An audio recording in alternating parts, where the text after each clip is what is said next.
Assalamualaikum warahmatullahi wabarakatuh. Halo semuanya, perkenalkan nama saya Meldia Stefani. Saya dari jurusan Sosiologi Universitas Maritim Raja Ali Haji. Pada kesempatan kali ini, saya akan menjelaskan tentang ruang privat dan ruang publik dalam memenuhi tugas mata kuliah studi urban dan regional.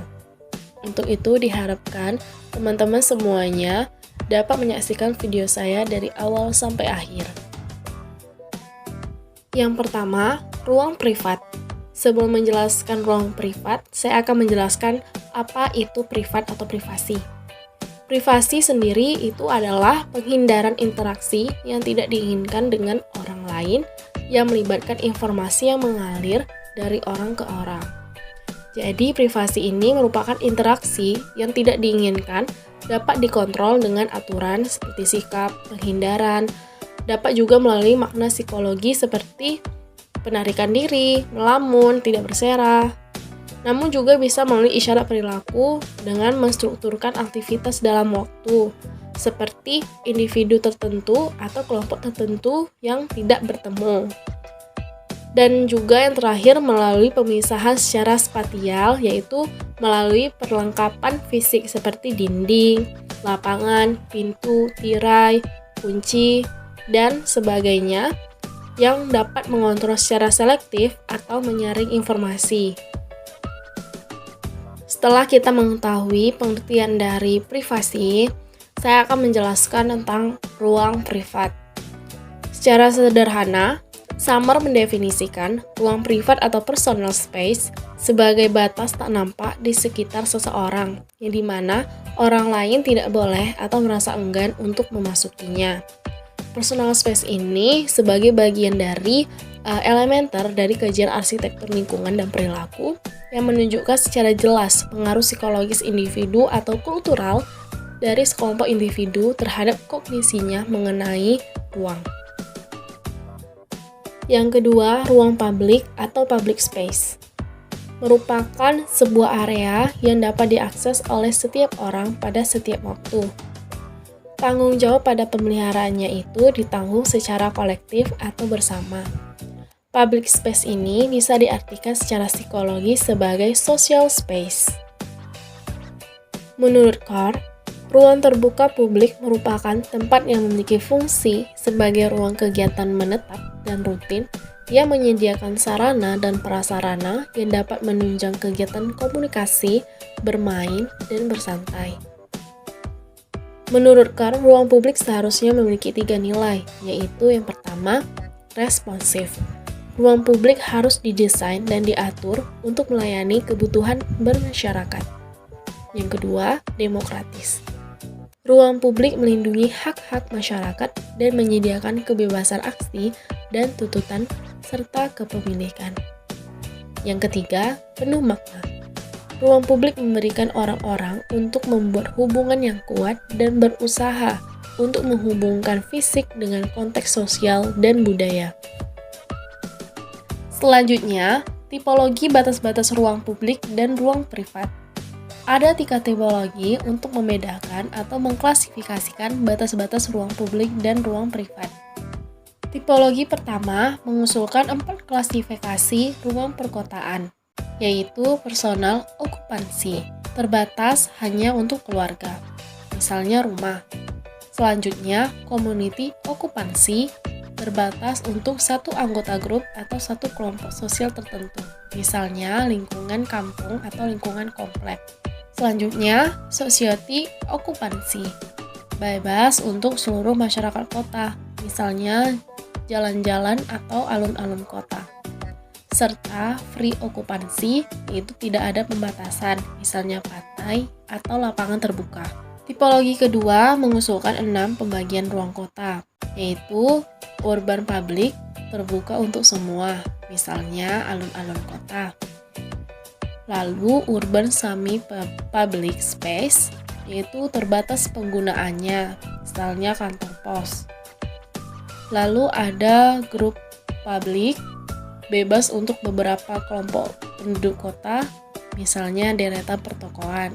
Ada grup private, yaitu terbatas untuk satu kelompok saja, misalnya kampung atau komplek. Lalu family private terbatas untuk satu keluarga, misalnya rumah dan perkarangan. Serta individual private hanya untuk individu, misalnya kamar. Lalu yang terakhir, tipologi ketiga mengusulkan 4 klasifikasi, yaitu public territory. Public territory ini bebas untuk setiap orang, namun harus mematuhi norma-norma yang ditetapkan di area tersebut. Lalu home territory, dikuasai oleh satu keluarga. Selanjutnya, interactional territory, suatu area untuk berkomunikasi antar beberapa kelompok sosial tertentu. Dan yang terakhir, body territory, yaitu personal space yang bersifat individual. Lalu, bagaimana sosiologi dalam melihat ruang privat dan ruang publik?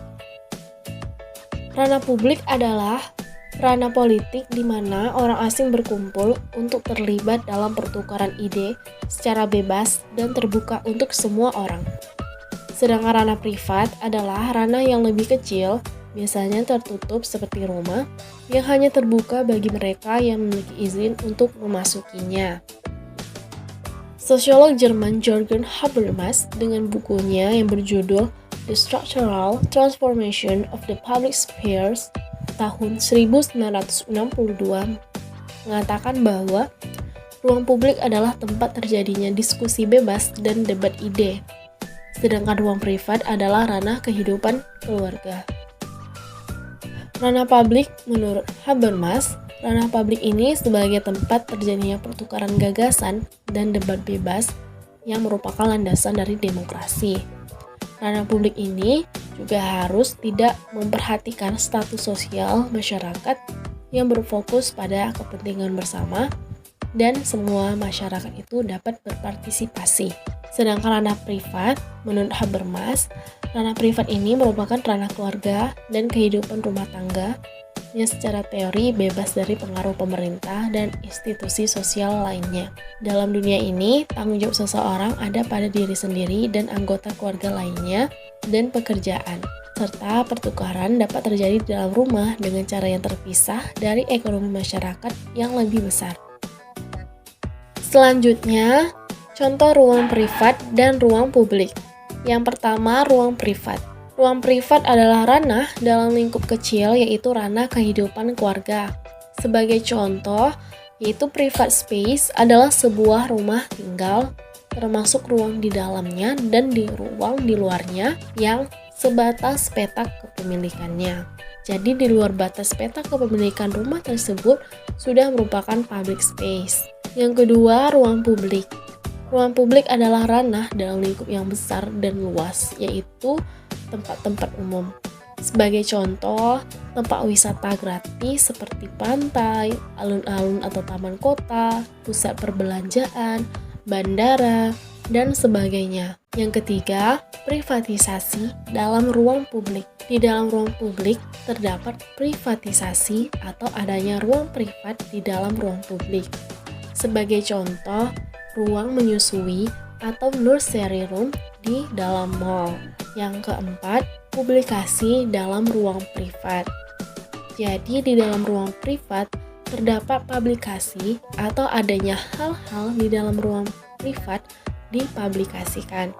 Sebagai contoh, kehidupan pribadi para artis atau tokoh publik ditayangkan di ranah publik dan dijadikan konsumsi publik. Demikian yang dapat saya sampaikan. Terlebih kurang saya mohon maaf. Untuk itu terima kasih dan wassalamualaikum warahmatullahi wabarakatuh.